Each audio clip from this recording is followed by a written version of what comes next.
data pembebanan motor sinkronus mesin sinkronus sebagai motor ya, tapi karena hanya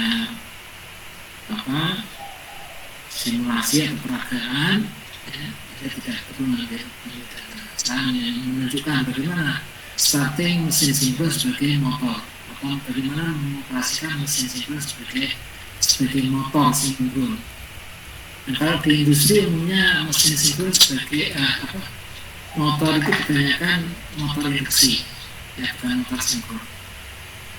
Dan berbagai macam kelebihannya di industri itu banyak digunakan motor induksi atau motor sinkron. Nah, kalau yang mesin sinkron sebagai motor itu hanya untuk simulasi atau praktek di laboratorium saja. Tapi saya pernah membaca artikel atau di jurnal itu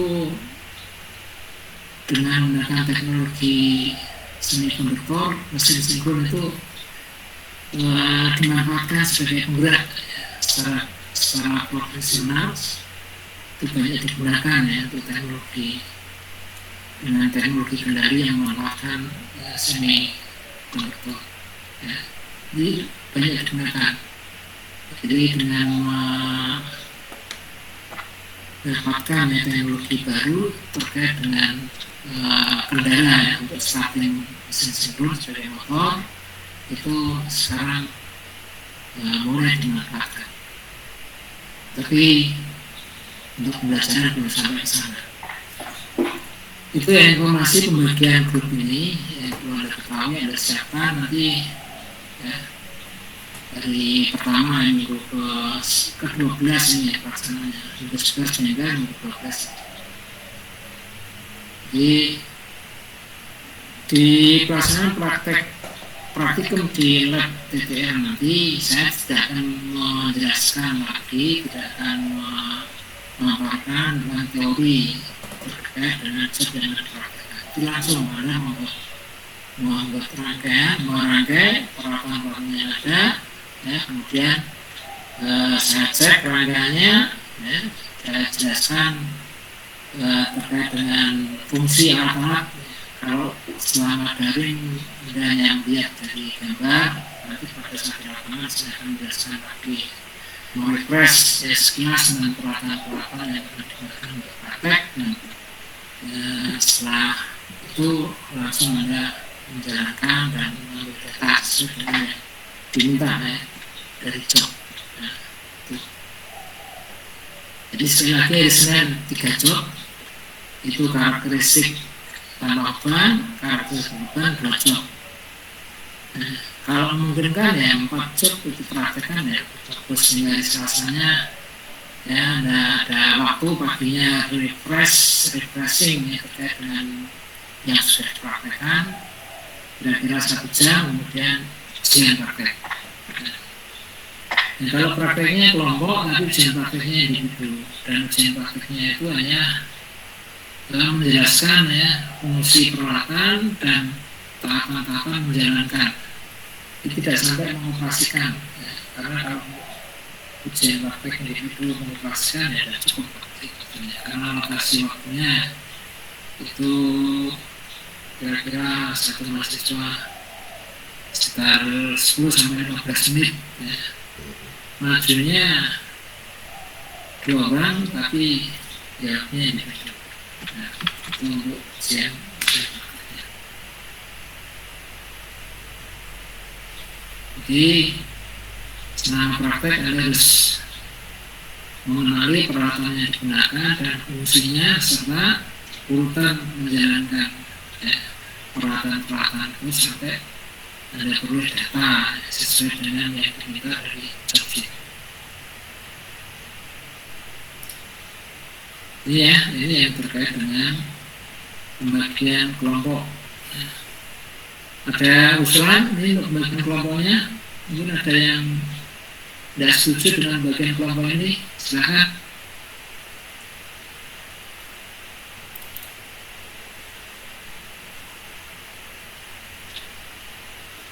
Semua ya.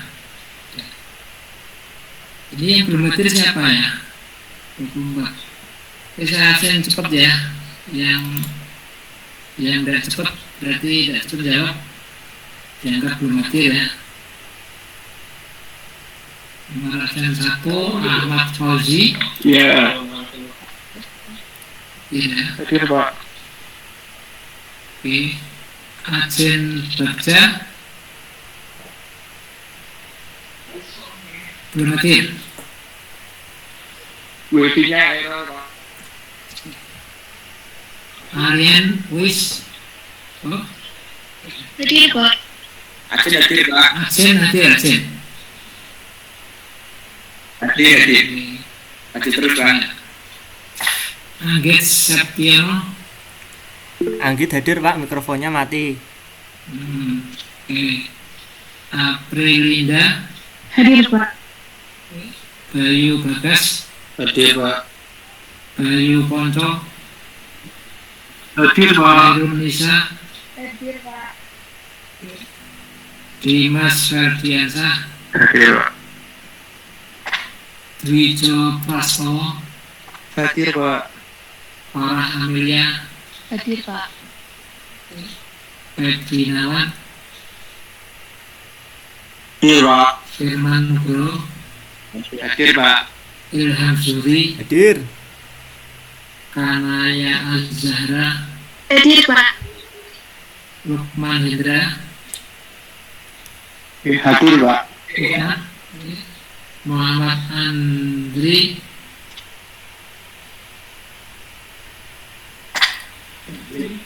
Hadir Pak. Hadir. Muhammad Novendra. Hadir Pak. Muhammad Zidan. Hadir. Nafika Safira. Hadir Pak. Nurul Chandra. Hadir Pak. Nurul Chandra. Lastia. Hadir ya. Hadir. Rama Ramadhani. Hadir. Sofiatul Uyun. Sofiatul Uyun. Hadir Pak. Hadir. Yama Rafi. Hadir. Yoma hadir Pak. Yama. Oke. Baik, terima kasih hadir semua ya. Oke, 17.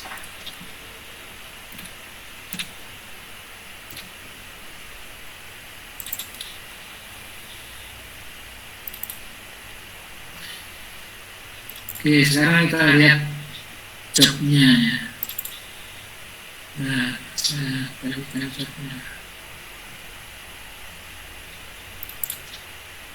Ini ya, yang akan kita praktekkan. Saya perlihatkan gambar job yang terakhir ya.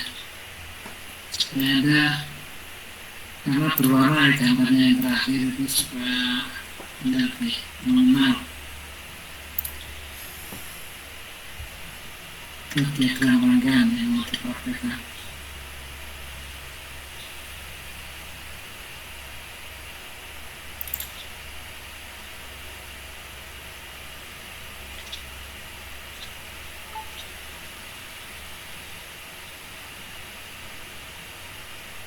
Iya.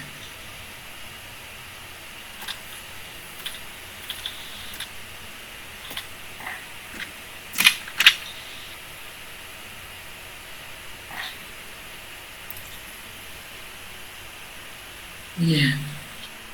Ini peralatan-peralatan yang akan digunakan dalam praktek besok. Ya, di gambar ini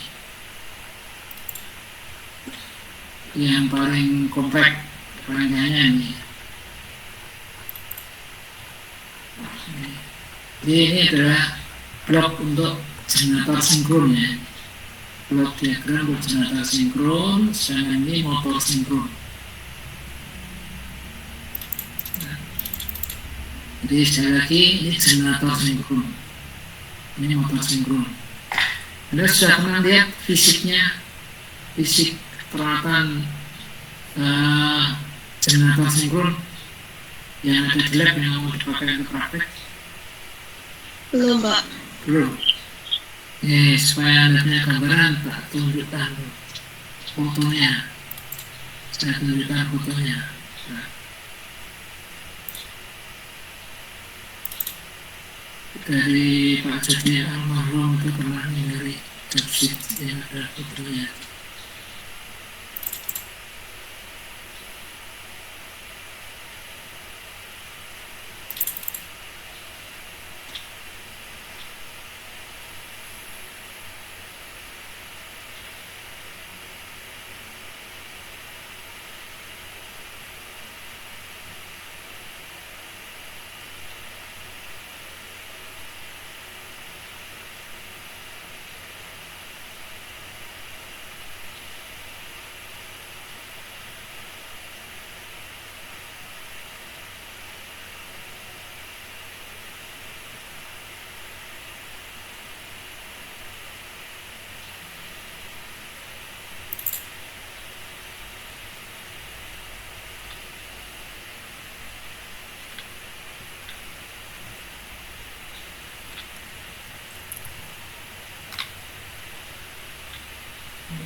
Iya.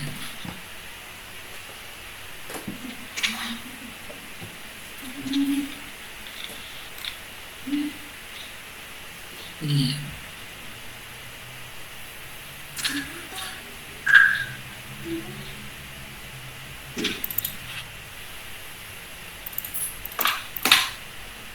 Ini peralatan yang akan digunakan dalam praktek ya.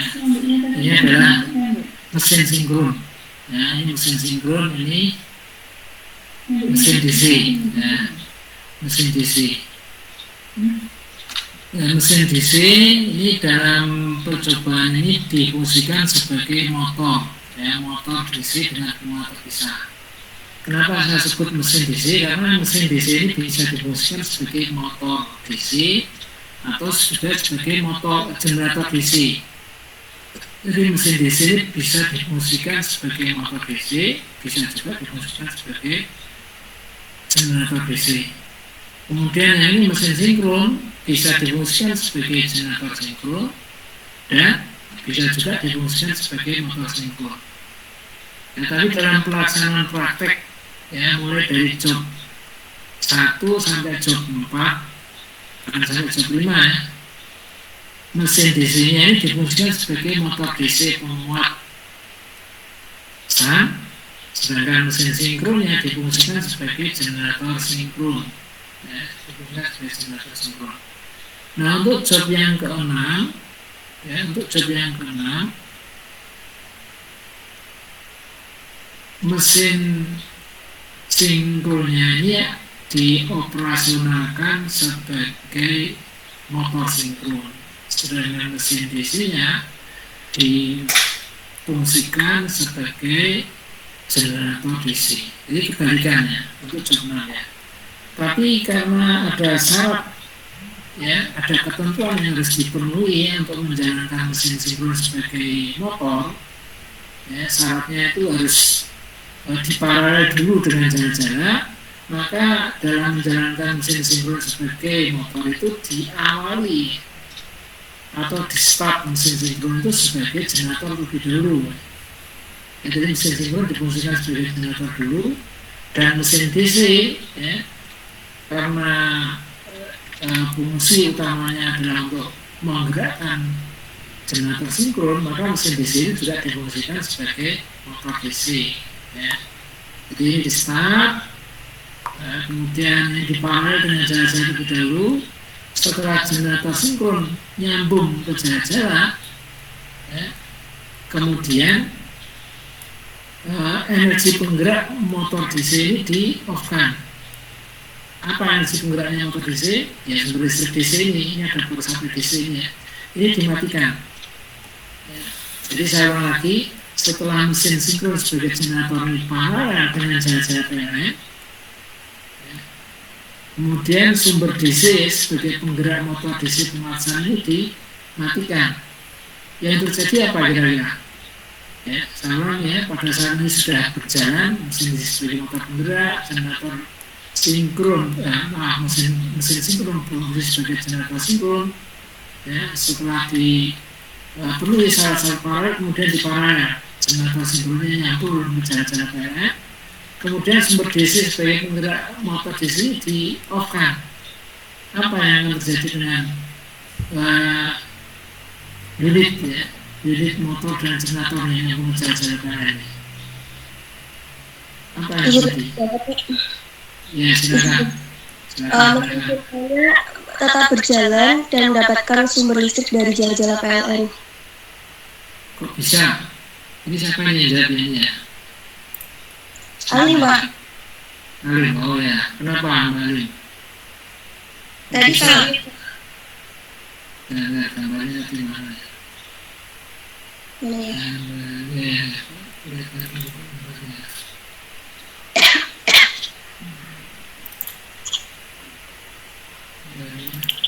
gambarnya. Ya.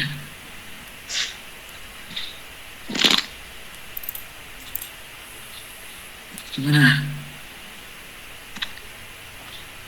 Pada saat ini gambarnya kan ini sama dengan tadi, sama dengan foto tadi. Gambar ini hampir sama, bukan sama persis ya, karena ini sudah dilengkapi dengan sinkronoskop ya. Ini generatornya ini sudah, ini motor penggeraknya, generatornya sudah nyambung ke jarak-jarak PLN, kemudian power supply DC yang menggerakkan ya motor DC ini diopkan. Nah ini bagaimana? Generator berjalan, Pak. Generatornya berjalan. Gimana kok bisa jalan? Generatornya kok bisa jalan? Karena dari mesinnya itu berubah fungsi, Pak. Mesinnya berubah fungsi menjadi apa? Menjadi motor. Oh, berfungsi menjadi motor. Yang di sini tetap sebagai motor juga.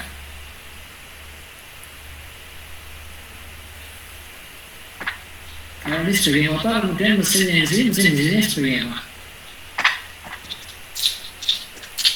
Yang jawab Pak. Siapa nih? Namanya siapa nih? Di Alim. Ya, Mak. Oke, silakan, Mas Yama. DC-nya jadi mesin sinkron Pak. Mesin DC-nya berubah fungsi menjadi Mesin sinkron. mesin sinkron. Iya. Ini mesin sinkronnya berubah menjadi motor. Nah, mesin DC-nya berubah menjadi mesin sinkron. Iya Pak. Gitu Ya. Pak. Oke, coba yang lainnya. Bisa Jawab, pendapat Pak. yang lain? Siapa? Sebutkan namanya. Ilham, Pak. Ilham, gimana Mas Ilham? Jadi untuk mesin sinkronnya berubah menjadi generator sinkron dan mesin DC-nya berubah menjadi mohon maaf Pak. Mesin sinkron berubah menjadi motor sinkron dan mesin DC berubah menjadi generator DC. Nah, ceritanya gimana ceritanya? Kok bisa setelah power supply-nya dimatikan, ini power supply dimatikan, generator sinkronnya bisa berubah menjadi motor, sedangkan mesin DC-nya bisa berubah menjadi generator. Kebalikannya ya berarti ya. Iya. Ceritanya gimana? Penjelasannya gimana kok bisa berubah seperti itu? Jadi karena mesin sinkron mendapatkan suplai dari jala-jala PLN, maka generator sinkron berubah menjadi motor sinkron dan mesin DC yang awalnya menjadi motor DC jika suplai dayanya dicabut atau diputus, maka akan berubah menjadi generator DC karena digerakkan oleh motor sinkron. Ya, oke, betul. Jadi penyebab utamanya itu di sini ya, ini power supply DC yang menggerakkan motor. Ya, ini motor berputar, kemudian generator menghasilkan listrik, ya, terus disambungkan ke jalan-jalan PLN. Itu dengan syarat paralel, namanya paralel ya, generator sudah diparalel dengan jalan-jalan PLN, tapi syaratnya sudah dipenuhi ya. Jadi kan ada MCB yaitu close yang nyambung jalan-jalan. Nah, apa yang menyebabkan dua alat ini berubah fungsi ya, berbalik arah, itu karena yang pertama, penyebab utamanya adalah motor DC ini tidak mendapatkan energi ya. Motor DC ini tidak mendapatkan energi, jadi harusnya berhenti ya motor DC ini. Kalau motor DC ini tidak terhubung atau tidak terkoppel dengan mesin sinkron, motor DC-nya itu berhenti ya, karena ada energi listrik yang dikonversikan menjadi tenaga gerak. Ya, motor kan gunanya merubah energi listrik menjadi energi mekanik dalam bentuk putaran ya. Tapi karena tidak ada, harusnya berhenti. Tapi kenapa kok tetap berputar? Nah, karena di sisi lain ini ada tadi generator sinkron yang sudah terhubung dengan jalan-jalan. Nah, pada saat generator sinkron itu masih digerakkan oleh motor DC, ya, generator listrik itu menghasilkan listrik. Tapi karena tidak ada penggeraknya, maka generator listrik ini tidak lagi menghasilkan listrik, ya, tidak ada yang gerakkan, malah memakai listrik. Ya. Kalau waktu berfungsi sebagai generator listrik akan mengalirkan aliran listrik ya dari generator ke jalan-jalan PLN itu pada saat berfungsi sebagai generator. Tapi karena tidak ada penggeraknya, maka fungsi sebagai generatornya hilang ya. Aliran dari listriknya justru berbalik arah dari jalan-jalan PLN menuju ke mesin sinkron. Aliran dari listrik ini akan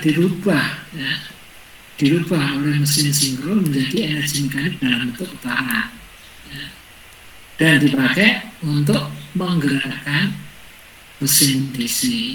Karena mesin DC ini digerakkan, maka berubah fungsi, berbalik fungsi menjadi generator ya, ini menjadi generator ya.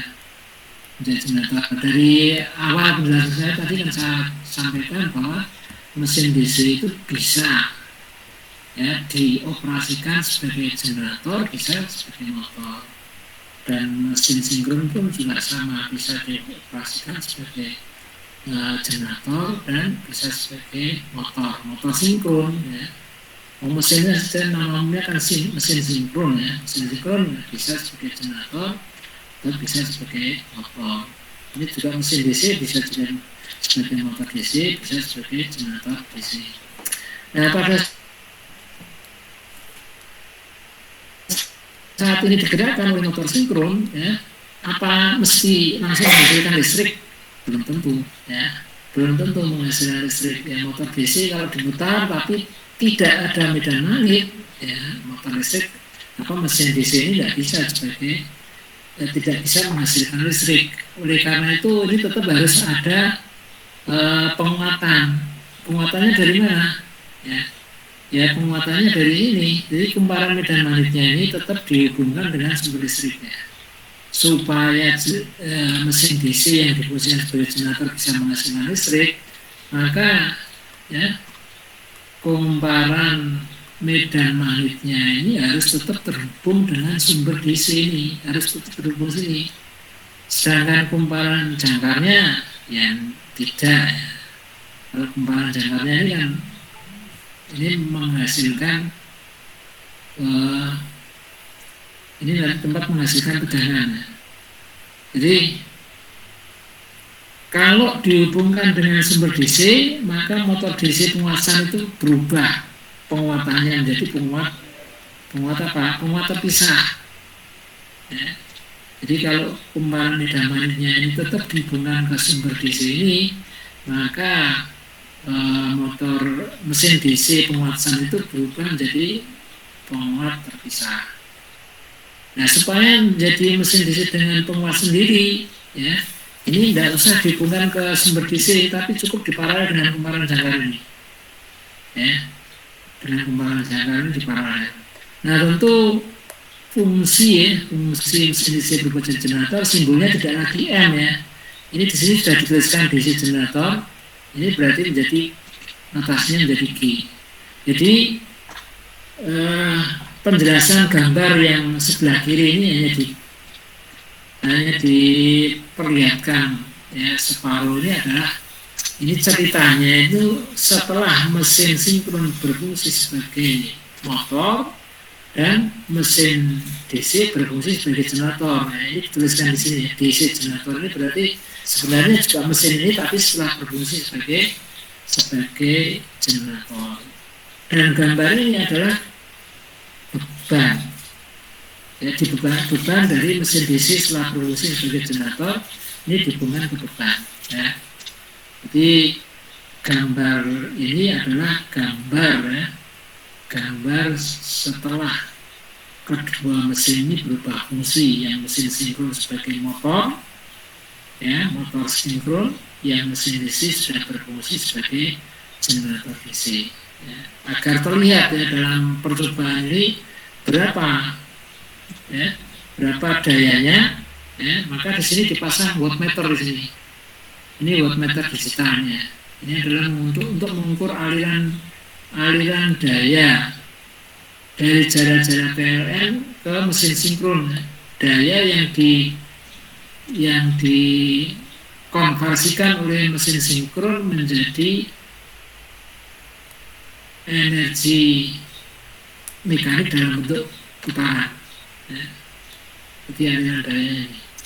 Jadi ini adalah daya yang dikonversikan menjadi energi mekanik dalam bentuk putaran, sedangkan pengukuran tegangan dan arus ini adalah merupakan daya keluaran dari generator DC, ya. Kalau DC kan berarti dengan menghitung V kalikan I, V itu adalah tegangan yang dihasilkan oleh generator DC, sedangkan I adalah arus yang mengalir ke beban, ya. Arus yang mengalir ke beban R di sini, ya. Beban R, maka bisa dihitung, ya, output atau daya yang dibangkitkan oleh generator DC. Nah, dengan mengetahui outputnya kemudian mengetahui inputnya, maka bisa dihitung, bisa dikalkulasi efisiensi dari sistem ini, efisiensi dari sistem penggerak dan pembangkit listrik, ya, motor mesin DC. Efisiensi sama dengan P out per P in. P out-nya dihitung dari P kali I ini, sedangkan inputnya bisa dilihat dari wattmeter digital. Ya. Oke, itu penjelasan job yang terakhir, ya, job yang ke-6 atau 7, ya. Mesin sinkron sebagai motor. Judulnya kalau di job yang asli itu alternator dan motor, ya, atau motor dan alternator sinkron. Oke, silahkan kalau ada pertanyaan.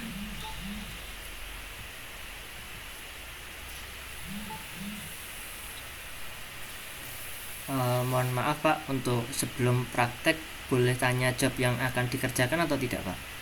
Oh, boleh, ya. Itu jobnya yang mana aja ya Pak? Ada 4 ya? 4, ya. Oke, ini, ya. Oke, saya tunjukkan jobnya.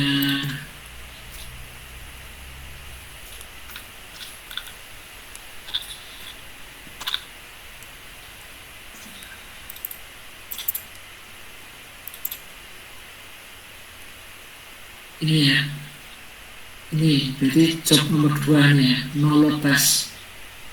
Ini jadi Anda siapkan tabelnya, ya, diagram rangkaian, ya, buat diagram rangkaian ini sama tabelnya ini, ya. Ini yang no load test ini, ya.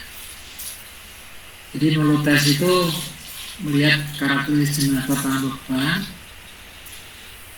Di gambar rangkaiannya kita lihat.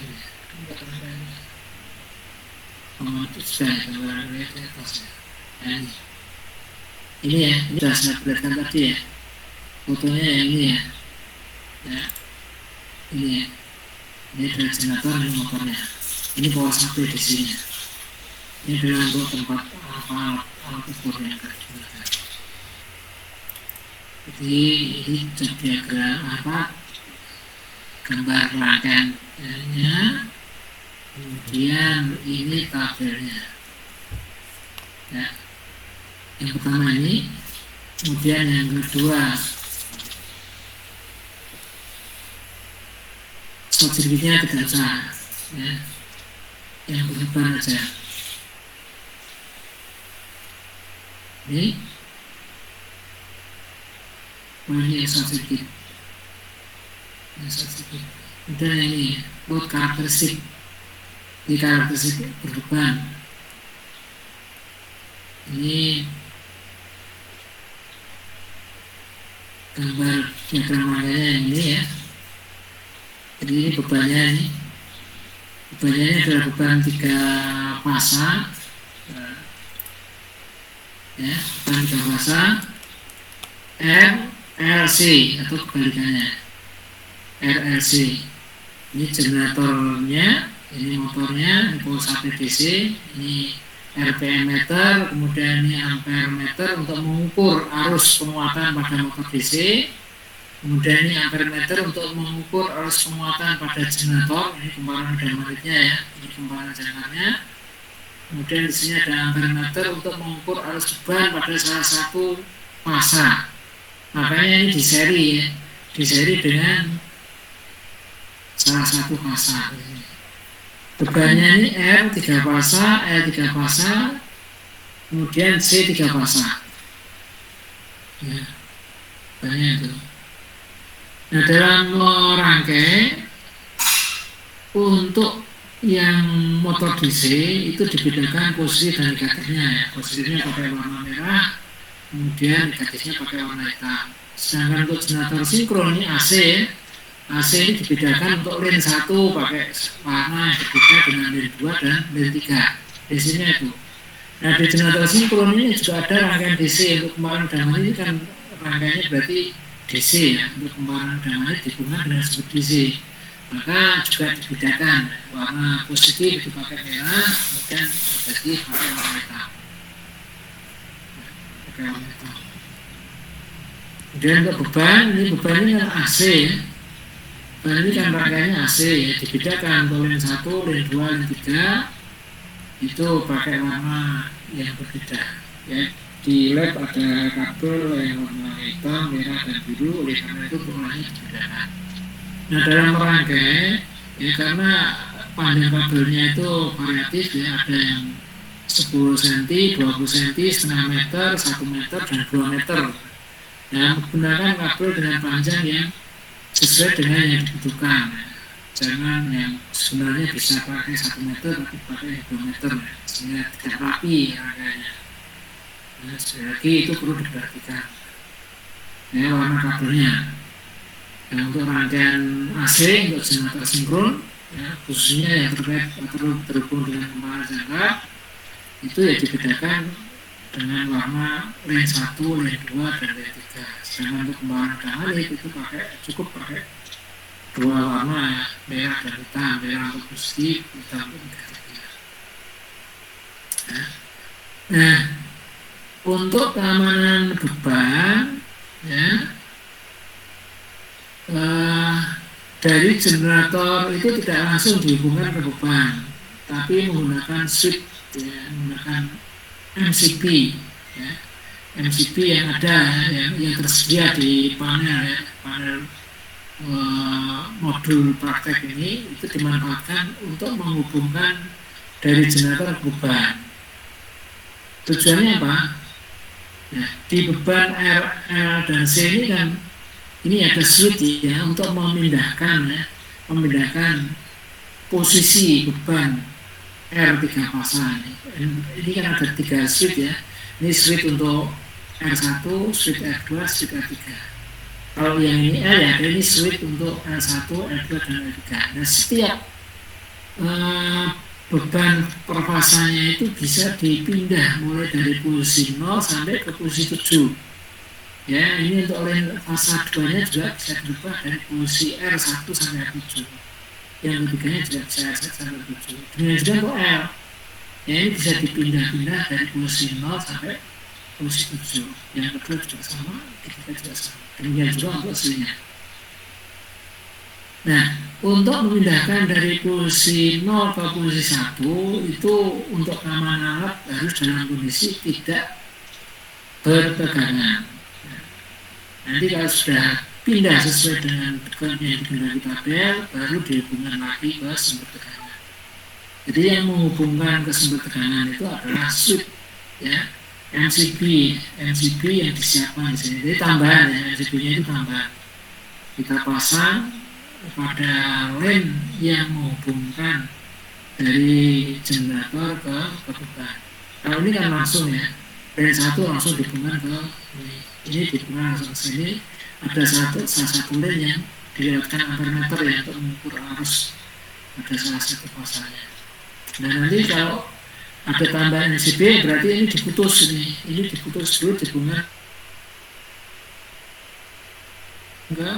dihubungkan pakai MCB ya, MCB yang disediakan yang biasa dipakai itu pakai MCB 3 fasa, jadi menghubungkan dari lane 1, lane 2, lane 3 generator ke lane 1, lane 2, lane 3 beban. Nah itu untuk keamanan beban.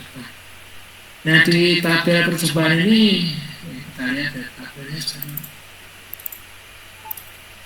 ya, ini ya untuk tabel ini ya, lihat ini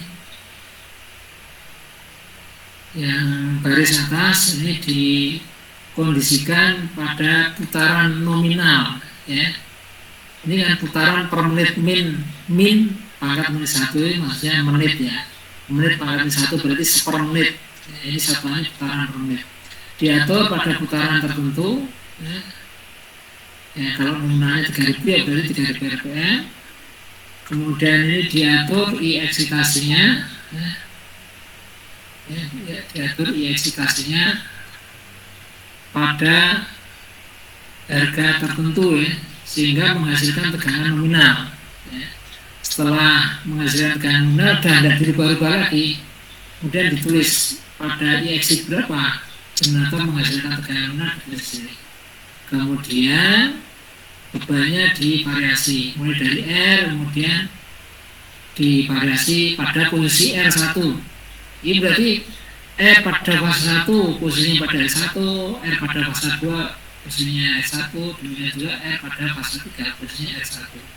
Kemudian dicatat berapa arus beban dan berapa tegangan keluaran generator.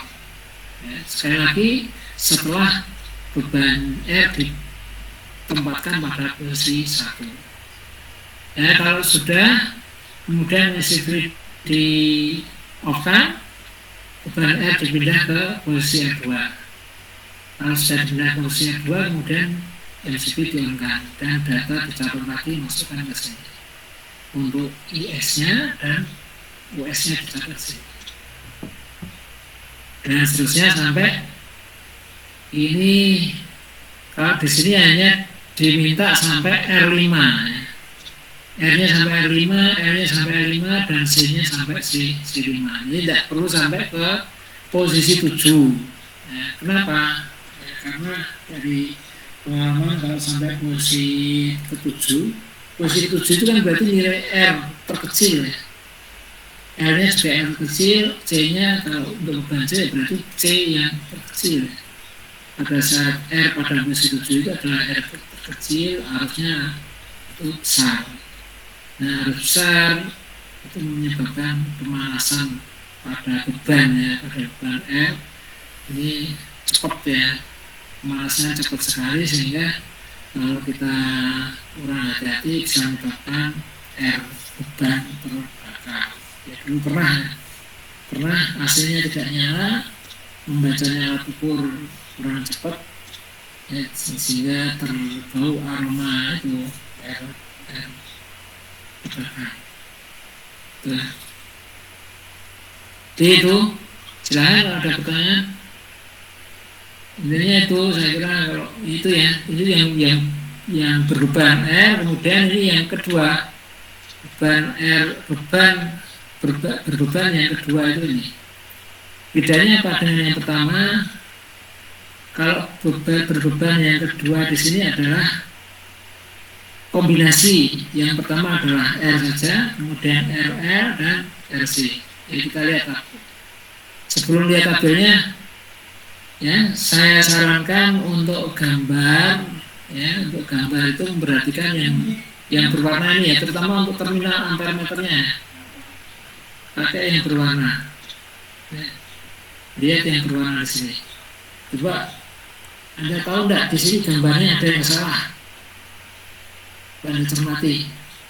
Kalau dilihat dari terminal, warna terminalnya, dilihat dari warna terminalnya, di sini ada yang salah di rangkaiannya. Ya. Satu rangkaian atau tarikan kabel ada yang salah. Ya. Ada yang tahu kesalahannya di mana? Ini Anda perhatikan polaritasnya, ini positif, yang merah ini positif, ini yang hitam negatif. Polaritasnya positif, ini yang hitam negatif. Nah kalau sumbernya DC, ini yang positifnya itu yang kiri, ya. Ini positif ya. Ini positif negatif, seperti ini sama, ini juga sudah benar nih. Ini positif merah, ya positif itu berarti yang kiri, ya negatif yang kanan. Jadi semua terminal sumber dan terminal dari alat ukur yang DC, alat ukur DC, apakah tegangan atau alat ukur arus, itu yang warna merah itu berada di sebelah kiri, berarti polaritas positifnya berada di sebelah kiri ya. Polaritas yang hitam sebelah kanan. Yang belum ada pewarnanya ini adalah untuk power supply DC ini ya. Power supply DC ini yang merah ya. Ini yang kiri juga, tapi pewarnanya tidak ada ini, tidak berwarna ya terminalnya. Ini yang merah.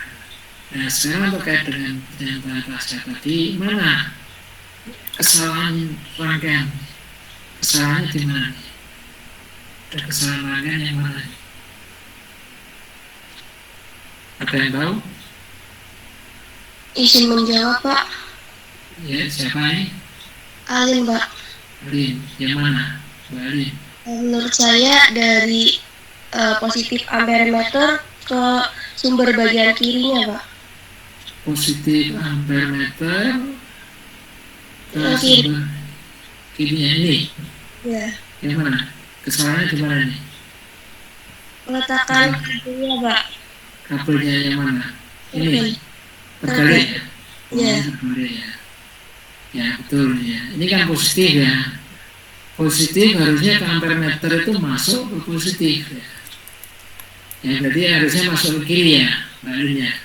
Oke, Pak. Nah, masuk ke kiri, kemudian yang hitamnya ini masuk ke kumparan magnet, kan seri ya. Ampermeter ini dipakai untuk mengukur arus di kumparan magnet, maka ampernya harus di seri. Sumbernya ini positifnya sini, ini masuk ke positif berarti sebelah kiri ya. Kemudian negatif ampere masuk ke positif kumparan magnet ya. Oke, betul Mbak Alin ya. Ini yang salah. Ini berarti semua rangkaian seperti ini salah semua di jobnya ini. Nanti kalau Anda merangkai jangan ikuti, khusus untuk yang ini. Kalau yang lainnya tidak benar. Coba kita telusuri yang ini ya. Ini positif masuk ke positif, benar ini. Positif dari sumber ya, sumber DC masuk ke positif ini, kemudian negatifnya ini masuk ke positif ampere. Ya, urutannya memang ini kebalik ini, bukan kebalik salah ya. Tapi berbeda, bukan kebalik tapi berbeda. Kalau ini dari sumber ke ampermeter dulu, kalau ini dari sumber ya sama ya, sama. Maaf ini dari positif dari positif ke kumparan magnet ya, itu dari positif ke kumparan magnet, kemudian baru ke ampermeter. Sedangkan di mesin DC ini urutannya dari positif ke ampermeter dulu. ya, ke ampermeter dulu, ya, ke ampermeter baru ke kumparan gamma lead. Ya tentu ada maksud, ya, ada maksud tertentu kenapa urutan merangkai sama-sama di seri tapi urutannya berbeda di sini. Ini kalau di sini ke kumparan gamma lead baru ke ampere, tapi yang di sintesis di sini ke ampermeter dulu baru ke kumparan. Ya.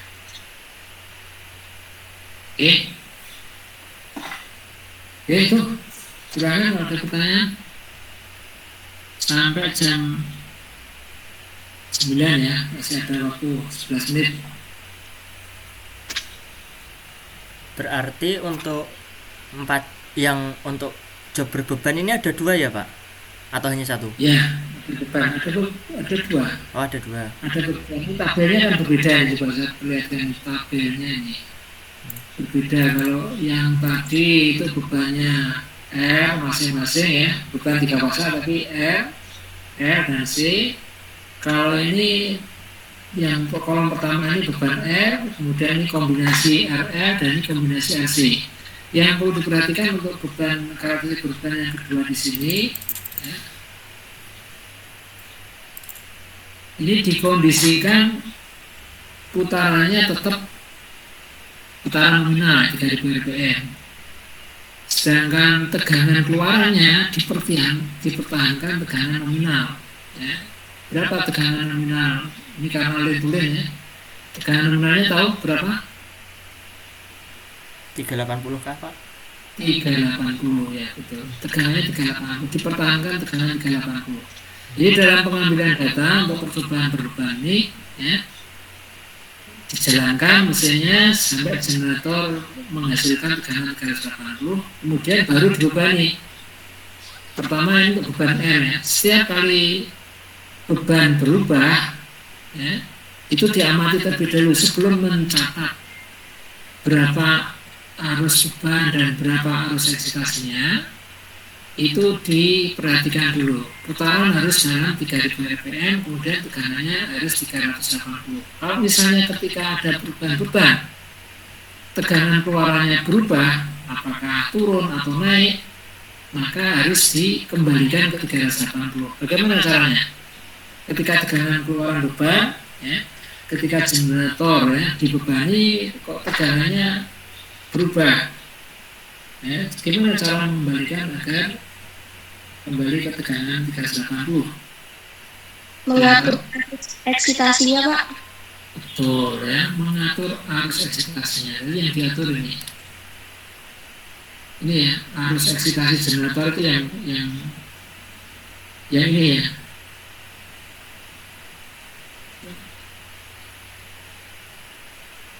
Jadi arus eksitasi generator diatur ini. Kalau bebannya dirubah, tegangannya yang diukur ini ternyata turun ya, tegangan keluaran generatornya turun, maka eksitasinya dinaikkan sampai tegangan keluaran generator kembali ke tegangan nominal. Ya. Kalau sudah kembali tegangan nominal, baru dicatat berapa besarnya arus beban dan berapa besarnya arus eksitasi. Jadi yang dicatat adalah arus beban dan arus eksitasi. Yang dicatat kan ini ya, IS dan IE. IS itu adalah arus beban, sedangkan IE adalah arus eksitasi. Dan di rangkaian percobaannya ada perbedaan ini ya, ada tambahan alat ukur cosimetri, cosimeter. Ini cosimeter ini. Cosimeter itu masanya seri dengan ampermeter. Ya mak, ini kan ada 3 terminal ya. Ada 3 terminal. Terminal yang bawahnya adalah kumparan arus dari cosimeter, itu diseri dengan ampermeter. Kalau percobaan karakteristik beban yang pertama ya, dari ampermeter kemudian disambung ke sini ya.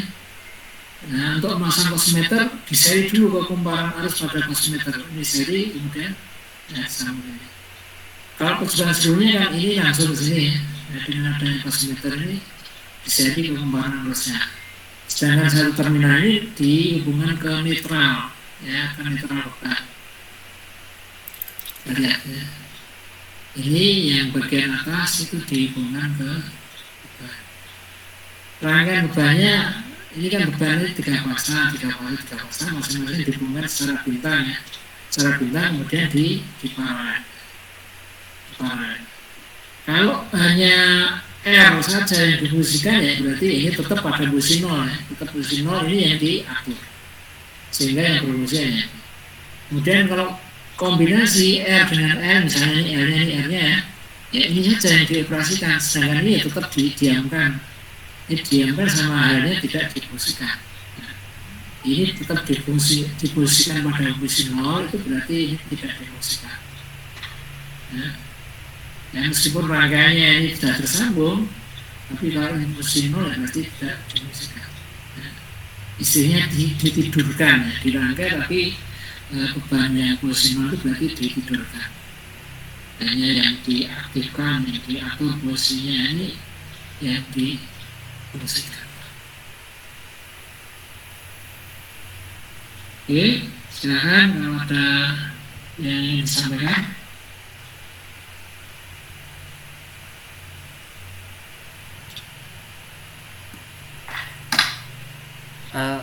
Mohon maaf, tanya lagi Pak, yang soal ampere meter tadi yang salah cuma yang satu sisi aja ya Pak, yang sebelah kiri aja ya.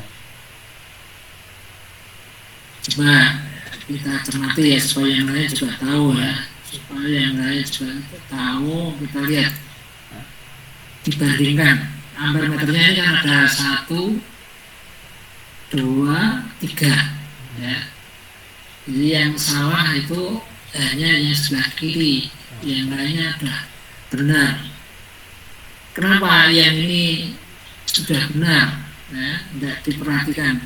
Ini karena rangkaian AC. Kalau ini dibolak-balik tidak masalah ini mas. Yang ini dibolak-balik tidak masalah, tidak keliru. Karena apa? Ini ampere meter itu untuk mengukur beban, arus beban. Sementara bebannya adalah AC. Ya, harus bolak-balik. Nah, untuk yang tidak boleh terbalik masa ampere meter kan untuk rangkaian DC. Ya, rangkaian DC di sini adalah untuk mengukur arus muatan pada kumparan medan magnet. Ya. Ini mesin sinkron tapi ada kumparan medan magnet. Nah, kumparan medan magnet itu ya bisa dipastikan sumbernya adalah DC. Ya. Ini sebenarnya DC sehingga tidak boleh terbalik masa ampere meternya.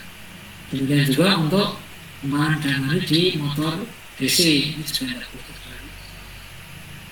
Ya. Itu ya mas ya. Baik Pak, terima kasih Pak.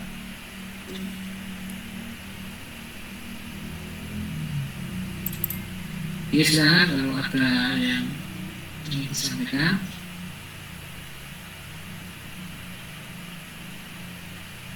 Jadi pelaksanaan prakteknya besok ya, meskipun tidak bisa langsung masuk di lab mesin listrik semua ya, sudah bagi 2 grup itu, satu grup tidak langsung masuk di lab mesin listrik.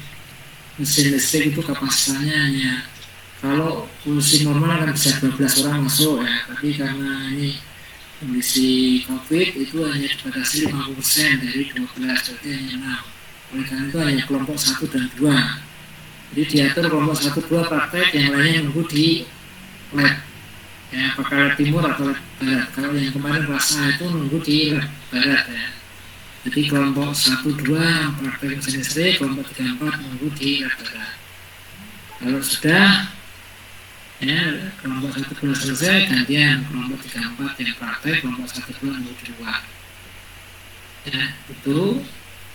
Terus untuk job yang utama ya, untuk job yang ketiga gantian ya, kelompok 3, 4 dulu ya, kelompok berarti waktu kelompok 3, 4 itu ngerjakan ya job 1, kalau sudah selesai disambung job yang kedua ya, disambung job kedua. Nah pada saat kelompok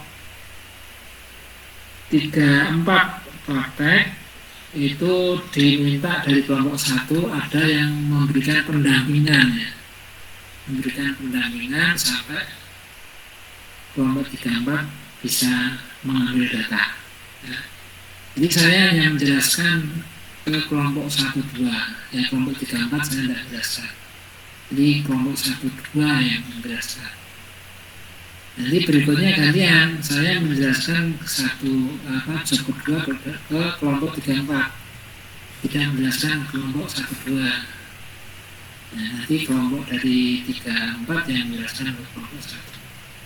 Ya, jadi itu. Jadi setelah praktek tidak langsung bubar, tapi ada perwakilan yang bisa dipercaya untuk memberikan atau untuk sharing ya kelompok berikutnya yang mau praktek. Ya, dengan cara itu ya bisa mengambil manfaat ya kelompok yang praktek dari apa yang sudah dilakukan, itu bisa belajar menyampaikan ke kelompok yang lainnya, sharing. Ya, tapi saya tetap nunggu di lab mesin listrik. Tetap menunggu di lab listrik selama pelaksanaan praktek. Saya tetap mendampingi. Oke, silahkan kalau ada yang disampaikan. Mas Lukman, angkat tangan mau ada sesuatu yang disampaikan sekarang. Halo, Mas Lukman.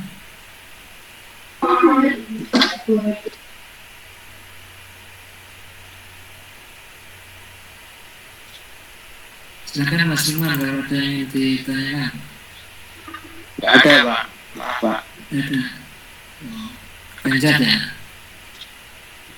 Iya, Pak. Ya, kalau sudah pukul 21 ya, saya cukupkan saya dulu dokumen kehadirannya. Oke, saya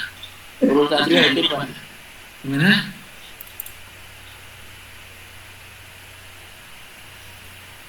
Oke, silakan dihidupkan dulu, saya dokumentasikan. Oke, hidupkan dulu kameranya, silakan dihidupkan semua kameranya. 1, 2.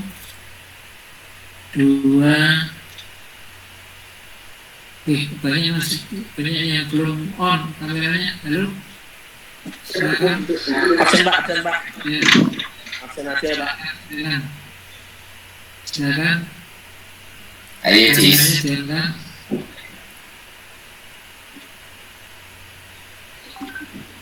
Bayu Kondo, Trijo, Dimas Ferdiansah. Ferdiansah ini kok panggilannya kok Itu sudah itu, Pak. Dari Pak. gimana? Tidak. Sudah itu, Pak. Kameranya, Pak. Kameranya. Kameranya. Coba saya bekas biar kelihatan. Bekas ya. Biar kelihatan. Belum Lukman. Iya, pada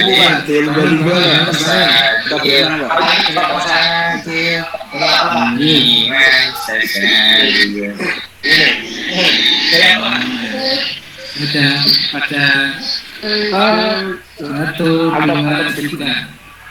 Oke, Udah, sekian dulu ya. Oke. Terima kasih. Mudah-mudahan bermanfaat ya untuk persiapan minggu ke-12. Sekian dulu. Assalamualaikum warahmatullahi wabarakatuh. Waalaikumsalam. Terima kasih Pak. Terima kasih Pak.